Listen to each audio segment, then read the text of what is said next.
Last week, we learned about the humble origin story of a trio of sisters whose apparent ability to communicate with the dead helped to usher in a new era of belief and, in fact, a whole new religion in the United States called Spiritualism, specifically the American kind.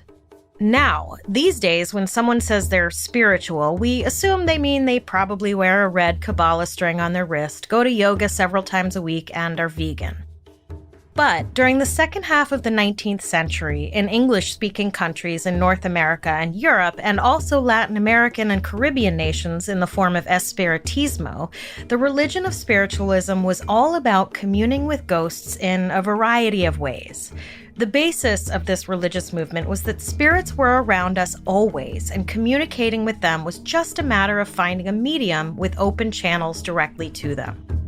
In his book, The Divine Principles of Nature, by self-proclaimed seer and clairvoyant Andrew Jackson Davis, Davis had claimed to foresee that someone would soon break the barrier between the human and spirit world and usher in an era of communication with people from the great beyond. Enter Maggie and Kate Fox. In the spring of 1848, when they were mere teenagers, after moving into a cottage in upstate New York near Rochester with their mother and father, the Fox family began hearing strange knocks in the house. Mrs. Fox, whose nerves were probably already frayed from having had 800 children, well, actually just 7 children, but honestly, what's the difference? And who had already reunited with her alcoholic husband, was convinced when her 2 young daughters told her the knocking and rapping sounds were coming from a spirit, and that they could translate what it was telling them. Apparently, on March 31st, young Kate suggested that perhaps someone was just playing an April Fool's Day prank on them. But instead of agreeing that that was probably the most logical explanation, Mrs. Fox decided to have a real heart-to-heart with the knocker and get to the bottom of this whole thing. That spirit, in conversation with Maggie and Kate, caught the audience of the surrounding community, and the 2 girls quickly became local legends, with neighbors asking them to communicate with their dead loved ones. The girls gained so much notoriety, in fact, that a local journalist published a pamphlet about their astounding abilities. And when that pamphlet landed in the hands of their older sister Leah, everyone's fate changed. Leah was 15 years older than Maggie and lived in Rochester, where she supported herself and her only daughter by teaching music. Leah had read The Divine Principles of Nature and thought that her sisters were the prophecy Davis had written of. So she paid a visit to her parents' home to see her sisters in action, at which point Leah was like, "We're taking this act on the road." She moved her sisters and her mother the 40 minutes from Hydesville to Rochester, where they would have the opportunity to show their talents to a wider, more cosmopolitan clientele. She didn't bring her dad for some reason. I don't know. She was like, "No boys allowed," or whatever. They started charging money, did a few nights at a huge auditorium during which angry crowds demanded they literally be strip searched to figure out what the con was, because obviously there was a con. But the people who examined the girls couldn't come up with any specific explanation for any of it. They were like, listen, bro, I don't know what to tell you, but these bitches seem to be on the up and up. Shrug. And Leah was like, "Take that." And that, stranger, is where we left off last week. By the summer of 1850, Leah decided her sisters were ready for the big time and packed up their things and hightailed it down to New York City to hobnob with even fancier and wealthier people. The trio quickly set up shop at Barnum's Hotel in downtown Manhattan, and if that name sounds familiar, you're right, sort of. The hotel was owned by the cousin of the famous circus man P.T. Barnum. Now, as was the case elsewhere, not everyone was ready to hail the arrival of the Fox sisters. An editorial in the Scientific American ran a heavily side-eyed piece about spiritualism in general with the title, "Spiritual Knockers from Rochester." What knockers? Oh, thank you, Doctor. Despite the haters, the Fox sisters, with Leah as their self-appointed translator, saw upwards of 100 people a day charging $1, about $35 in today money, for group seances. I don't know how much they charged for one-on-one sessions, but according to the Smithsonian Magazine, they met with, quote, preeminent members of New York society, end quote, including Horace Greeley, the editor of the New York Tribune, and abolitionist William Lloyd Garrison, who received this message from whatever spirit was communicating with them. Spiritualism will work miracles in the cause of reform. Look, not for nothing, and what do I know, but something tells me that if Henry Ford had gone to see the Fox sisters, he would have gotten a message like, Spiritualism will work miracles in the cause of white supremacy. According to HistoryNet.com, James Fenimore Cooper, author of The Last of the Mohicans, went to see the Fox sisters in the summer of 1850. And the spirit that communicated with him through raps and knocks remarkably recounted in detail the death of his sister in a horseback riding accident 50 years before. HistoryNet.com says Cooper, quote, instantly became a believer, end quote. But other sources, including Cooper's Wikipedia page, say he was a pretty staunch and devout Episcopalian. More interesting, though, is that Cooper died a little over a year later at just 61.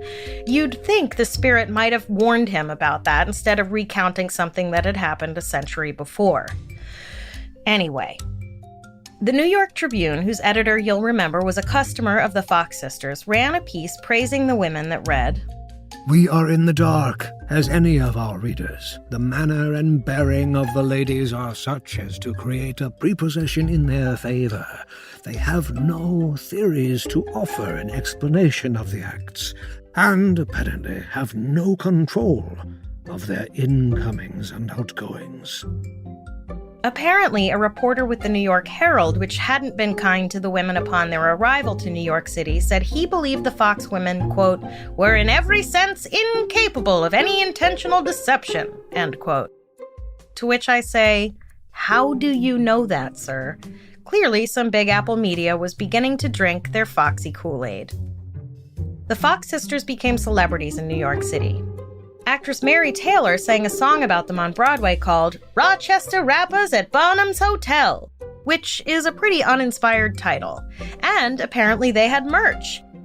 If you were lucky enough to be around New York City in the summer of 1850, you too could walk around with your very own folding fan with the words Rochester Rappers emblazoned on it. Eat your heart out, Wu-Tang Clan. According to the Paris Review, by October of that year, the Fox sisters had become such a huge sensation that a bunch of New Age-type periodicals popped up all about spiritualism and mediumship.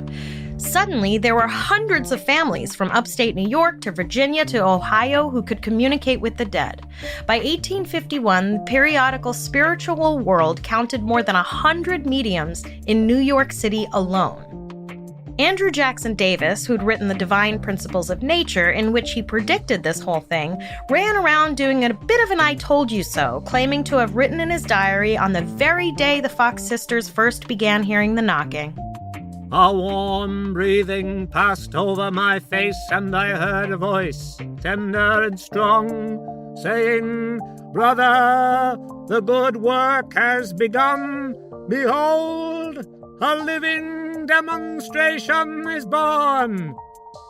Recognizing an opportunity, Davis grabbed onto the Fox sisters' petticoats and hitched a ride to become the recognized leader of the spiritualist movement. Of course, religious movements don't happen in a vacuum. Much like the conditions in which life emerged from the primordial ooze millions of years ago, social conditions have to be just so in order to foster a movement. According to a piece on HistoryNet.com, quote, by the 1840s, American preoccupation with death was widespread. The nation's new cities were expanding, its immigration was at an all-time high, and its factories and ports booming, all of which contribute to urban overcrowding and poor sanitation, which spawned epidemics of cholera, whooping cough, influenza, and diphtheria. The mortality rate was on the rise. Nearly 1/3 of all city-born infants died before reaching their first birthday, and young mothers, bearing an average of 5 children each, were often fatally struck with puerperal fever. Death thus touched all families, leaving behind millions of relatives with memories of those who had passed to the other side, end quote. That's a lot of death. And then there was the Civil War, which saw more than 600,000 Americans die. It's no wonder people took to a religion that claimed to have open channels of communication with the dead.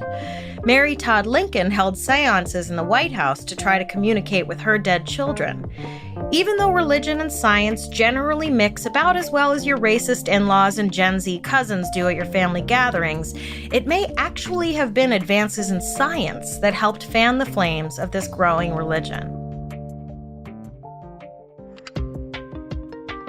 According to Barbara M. Weisberg at AmericanHeritage.com, quote, "The recently invented telegraph became the movement's central metaphor. If earthly messages could be instantaneously conveyed by electricity, why couldn't spirit messages be delivered via a spiritual telegraph?" End quote. I mean, I have a few answers as to why not, but I'll get to that. Journalist Edward White of the Paris Review put it this way, quote, "The very sound of rapping echoed the sound of the new telegraph machines that seemingly by magic allowed people in New York to instantaneously communicate with people in Boston, Los Angeles, or even on the other side of the Atlantic Ocean," end quote. Also, spiritualists wisely took advantage of the growing entertainment industries and performed demonstrations complete with music, splashy lighting, and effects such as tables tipping during seances. For a population so addled by death and disease and used to religious services being about as entertaining as watching beige paint dry, the spectacle of it all must have been a huge draw. Added to all that was a growing sense of dis-ease that other advances in science, such as the discovery of fossils, meant that the Earth was way older than the Bible said it was, were starting to make believers in God a little itchy. For them, spiritualism provided proof that a spiritual world existed, which I guess by association meant God existed, when science seemed to be telling them what they believed all these years was a lot of hooey. Of course, the proof was something many could easily dismiss as parlor tricks, phantom knocking and tables seeming to tip over on their own, but people, it seems, are willing to go through a lot of mental gymnastics to affirm their beliefs. Despite the eagerness of some to believe in what the Fox sisters were peddling, though, there was a growing tide of skeptics whose doubt might have helped bring about a slow and devastating downfall for Maggie and Kate Fox. While the summer of 1850 brought the Fox sisters cheering crowds and cool merch, just 1 year later, a tide of skepticism prompted the women to submit to yet another examination to see what kind of tricks they were up to. In 1851, a group of doctors from Buffalo observed the sisters again. Previously, defectors from all around largely believed the girls were performing some sort of ventriloquism with their toes.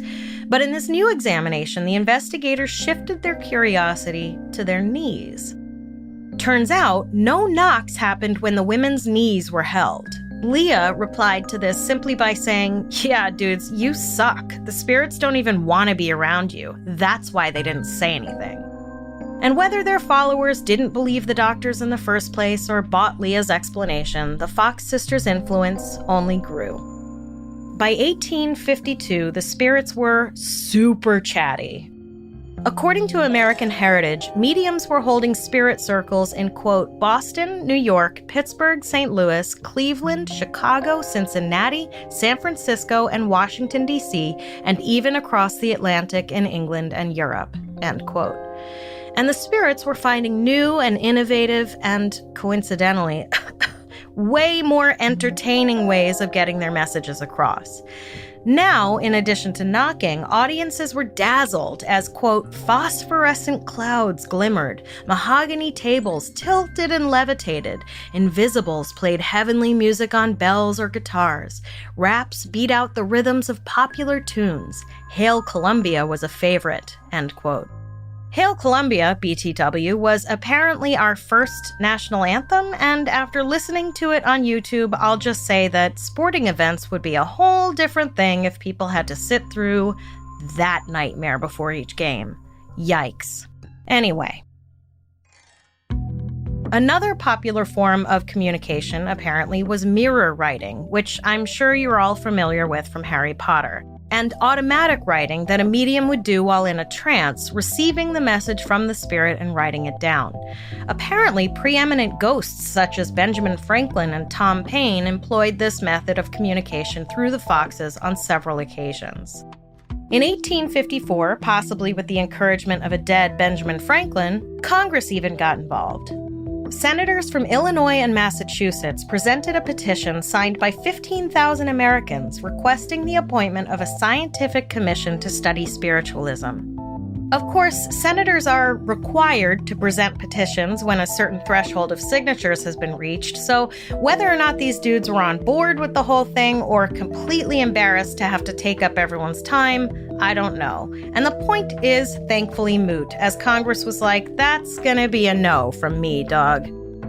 15,000 signatures is really not a lot of signatures, especially considering that spiritualism had between 1 and 2 million followers, by their own estimate, according to HistoryNet.com, I should add. One wonders why the other nearly 1 million to 1.9 million followers didn't sign the petition. But, as any TikTok influencer will tell you, the faster your star rises, the quicker it can burn out. By 1855, a number of prominent American scientists, writers, and thinkers, New Year's resolution, figure out how to get paid to just think, were warning against the rapid rise of this spiritual movement. Prominent transcendentalist writer Ralph Waldo Emerson, of Where's Waldo fame, that's a joke, called it a rat revolution, and while I have no idea what that means, I think it's safe to say it's not very positive. People in general don't want to be associated with rodents, which is why I will never understand the popularity of the Disney film Ratatouille. Here come the angry DMs. The founding editor of a little paper called The New York Times, Henry Raymond, said spiritualism had an appeal that is wider, stronger, and deeper than any philosophical or socialistic theory, since it appeals to the marvelous in man. In 5 years, it has spread like wildfire over this continent, so that there is scarcely a village without its mediums and its miracles. If it be a delusion, it has misled very many of the intelligent, as well as the ignorant. But journalist Edward White of the Paris Review thinks these mustachioed, cravatted men may have been less concerned with the message of spiritualism than they were with the messengers of spiritualism. Never before had a Western religion been spearheaded by women. That fact alone probably gave them the willies, but add to that some of these women were actually making a good living peddling these performances and seances, and they didn't need a man to help them with it. Gasp! This was in the Victorian era, remember, when the general mood was that a woman's role is in the home, creating a godly space to which her naturally barbaric husband, who necessarily had to go out and be ungodly in the name of capitalism, could find shelter and solace and be swaddled in the tenets of the church via his wife's housekeeping, cooking, and sexual compliance. We couldn't have women running around and doing things like being self-reliant. What would be next? Demanding a living wage? Only having sex when they wanted to? Having sex with someone other than men? Yes, the answer to all those questions is yes. Gender roles were a super big deal at this time, and spiritualism was threatening the natural order. In his piece in the Paris Review, White wrote, quote, before the Hydesville rapping, Leah had been a single mother, hampered by the ubiquitous social restrictions that came with being born female. In the field of spirit mediumship, a branch of the entertainment industry that she, more than anyone else, had helped to invent, women dominated. She acquired wealth, social clout, and opportunities that would never usually have been afforded to someone of her background. Over the next decade, she became a venerable society lady and the wife of a Wall Street banker, end quote. I mean, at least she didn't go around kissing girls and wearing pants. Anyway, all this pushback the sisters battled would come to a head not only due to the culture war on spiritualism, but the chaos of their personal life too. It's life that would eventually kill their spirit for good. In the fall of 1852, a renowned Arctic explorer named Dr. Elisha Kane strolled through the lobby of the Philadelphia hotel where Maggie Fox was performing a séance, and he announced himself instantly smitten with her. Never mind that Maggie was a child of 17 years old and Kane was a whole-ass grown man of 32. And never mind that being instantly smitten with someone actually just means you want to bone them. Kane brought Maggie home to his parents and said, "Hark, here is the the woman I am going to wed." To which his family was like, "Not today, Bob." They weren't worried about her age, though. No, it was that the Kanes were a respectable family that practiced whatever Anglo-Saxon religion they thought was the one God liked best, and they weren't gonna let their grown-ass adult son make his own decisions about his own future. So, Dr. Kane decided to My Fair Lady the situation and teach Maggie how to sing "The Rain in Spain Falls Mainly on the Plain" like a proper young lady so that she could be seen in public without embarrassing him and so that he could bone her with the blessing of his parents. But then, and this shit is really fucked up, he left for a 2-year voyage to the Arctic, leaving Maggie with his family. According to American Heritage, Maggie promised to give up spiritualism and let Kane's family give her a proper education while he was away. So, Maggie was left stranded in the Pennsylvania countryside by a bunch of uppity strangers who openly didn't like the cut of her jib. And then, after 2 years, Kane came back and made her sign a fucking declaration disclaiming their relationship. Of all the tomfuckery in this great big world, Maggie, heartbroken, signed the document. And then Kane was like, "Actually, you know what? I'm just playing. We can stay together." This fucking guy. By 1856, Dr. Kane still hadn't made good on his promise to marry Maggie, and before leaving on yet another excursion, he agreed to have a ring-exchanging ceremony with her in place of a proper wedding, which he promised her he would do when he got back. He's like the Nathan Detroit of the 19th century. And then, wouldn't you know, Dr. Kane died in Havana before ever getting back to make good on his promise to Maggie. After spending 5 years sharing a home with people who hated her, chasing the empty promise of this jabroni, according to the Paris Review, quote, Maggie's despair was compounded by the insult when Alicia's parents forbade her from attending the funeral and refused to acknowledge her as their son's betrothed and common-law wife, thereby rejecting her claim to a share of his estate. She retaliated by publishing The Love Life of Dr. Kane, a book of his letters to her, end quote. Go get 'em, Tiger. She also, somewhat confusingly, converted to Catholicism to honor Kane's memory and, apparently, his wishes, as he had always urged her to convert. But Kane himself was a Presbyterian, so shrug? And, according to the Paris Review, quote, her savior and soulmate ripped away, Maggie's life veered onto the wrong side of the road. She turned to drink to dampen the pain of her loss and to submerge the shame and self-loathing that spiritualism caused her. Yet the more she drank, the more unfit she became for dealing with life, and the farther she drifted from sense of purpose, end quote. Imagine that! Alcoholism ruining someone's life? I saw a great tweet recently that was like, how about a drink that makes you feel terrific in the moment and then completely fucks up your life over time?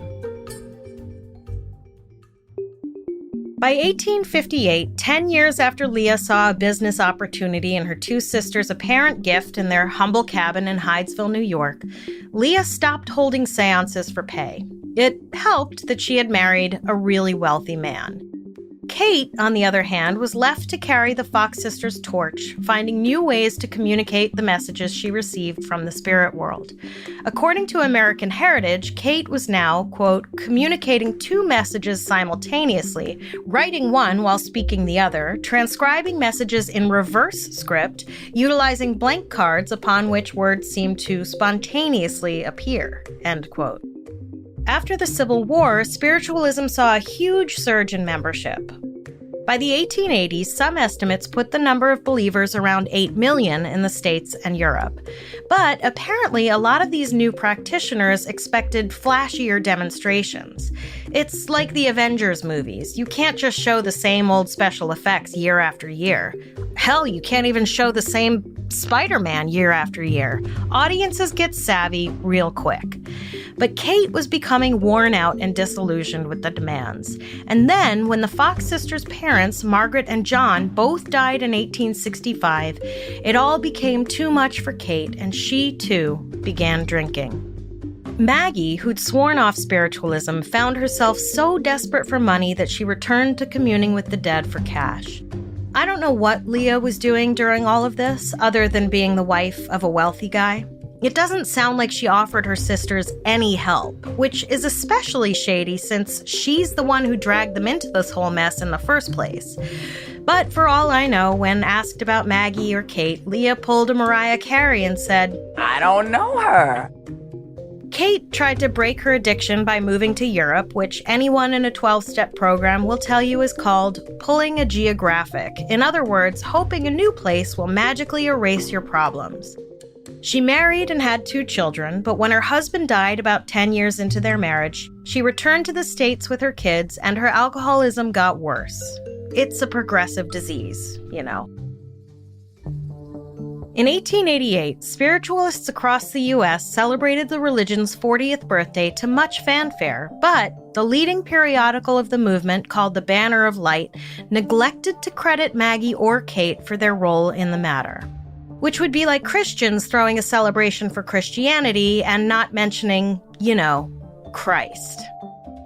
And so, in October of that year, having been cast aside and forgotten by the followers of the religion they themselves had started, a solemn and terrified Maggie and Kate Fox took to the stage at New York's Academy of Music, and Maggie announced, "I am here tonight as one of the founders of spiritualism, to denounce it as an absolute falsehood from beginning to end, as the flimsiest of superstitions, the most wicked blasphemy known to the world.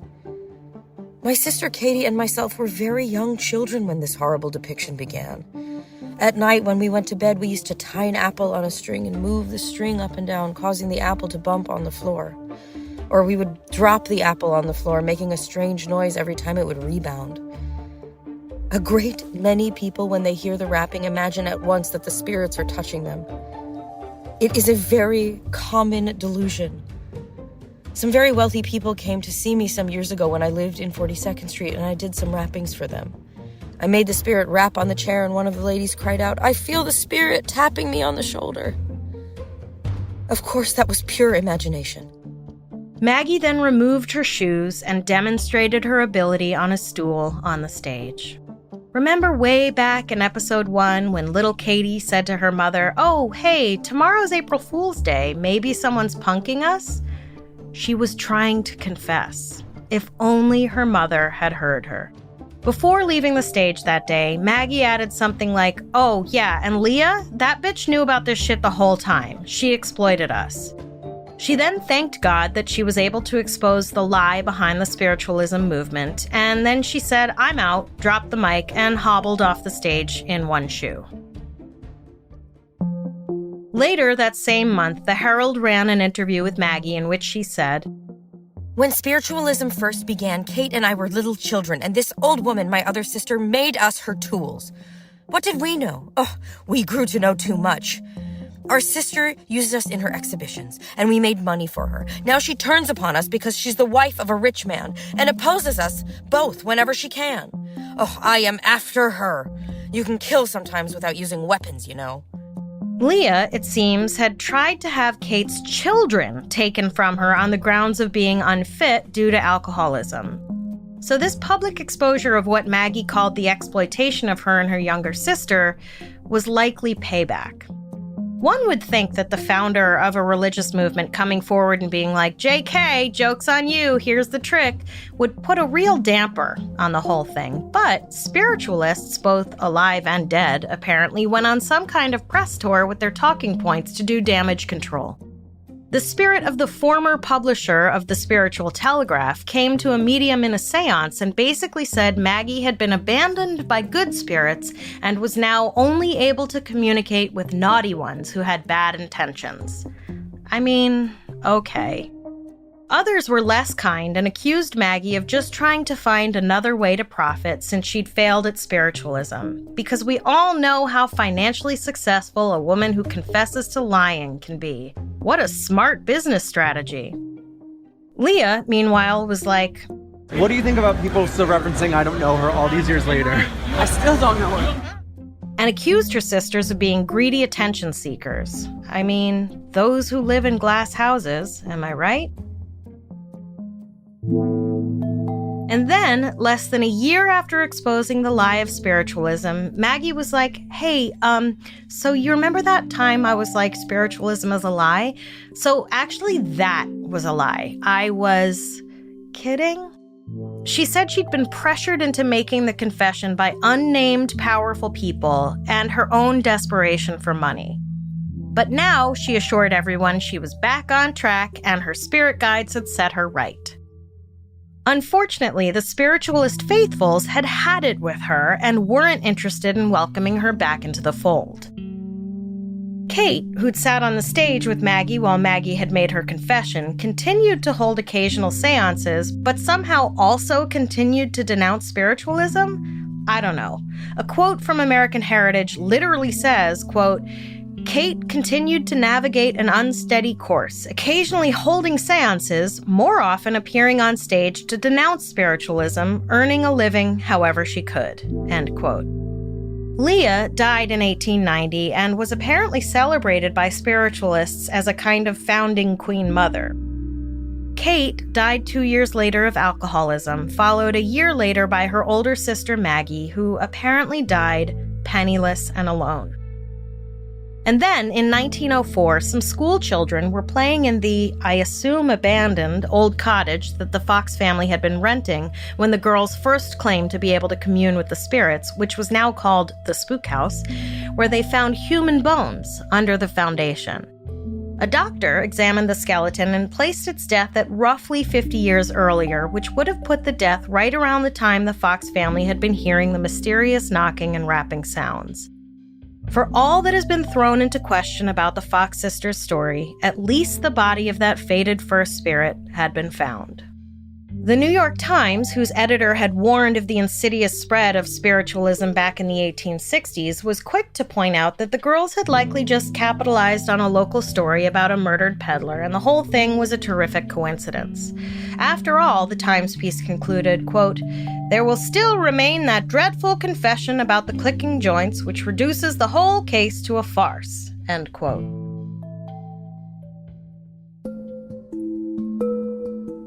And that was largely where the reputation of the Fox sisters remained, until around 1998, when their names were hailed again as the founders of the movement that was now celebrating its 150th anniversary. Like many a wronged woman of history, the Fox sisters posthumously received the credit they were due. Edward White of the Paris Review wrote that the girls had been accidental pioneers and, quote, had trod out a path along which dozens of other female spiritualists followed, many gaining financial independence, social standing, and an outlet for their talents, personalities, and ambitions, end quote. In the end, the story of the founding of spiritualism is not that different from the story of the founding of Christianity. Though Jesus' rebellion wasn't a parlor trick, and was certainly more serious and purposeful than a couple of little girls playing an April Fool's prank on their gullible mother, the result was that he was shunned and hated, and, like the Fox sisters, paid the ultimate price for his work. He by crucifixion, the sisters by social rejection and alcoholism. And it wasn't until long after his death that revisionist history hailed him as the leader of a religion. The Fox sisters opened the door for women to find a way to become financially independent. Jesus, too, sought to level the financial playing field between the clergy and the peasants. In fact, all religions are founded in much the same way.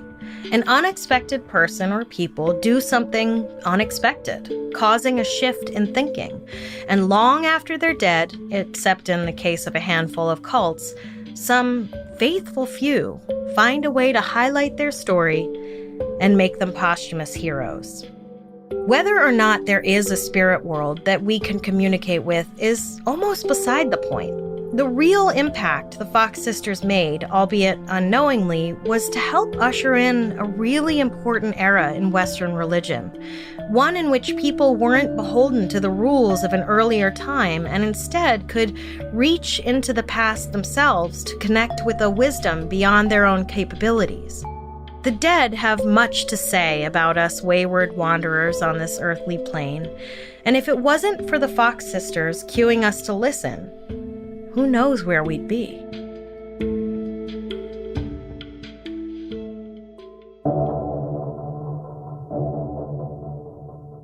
Next time on Strange and Unexplained, when the United States lost a president, it gained a ghost story that still chugs on today, the Lincoln Ghost Train. We have a lot of fascinating and bizarre stories to share with you, but we want to hear your episode suggestions as well. If you have an idea for something you'd like us to cover, whether it's a well-known case or something that happened in your town that the world hasn't heard about yet, go to our website, strangeandunexplainedpod.com, and fill out the contact form. Strange and Unexplained is a production of the Obsessed Network and is produced by Becca DiGregorio and Natalie Grillo. This episode was written by me, Daisy Egan, researched by Jess McKillop, and edited by Eve Kerrigan. Our audio mixer and engineer is Jennifer Swatek. Our voice actors for this episode were Luther Creek and Jordan Kai Burnett. We're going on tour. To check out tour dates and get your tickets, go to our website, strangeandunexplainedpod.com. If you like our show, please help us out by rating and reviewing us on Apple Podcasts. It really does help. Follow us on Instagram and Twitter. We are at SNUpod, and check out the Strange and Unexplained Facebook page to join in the conversation.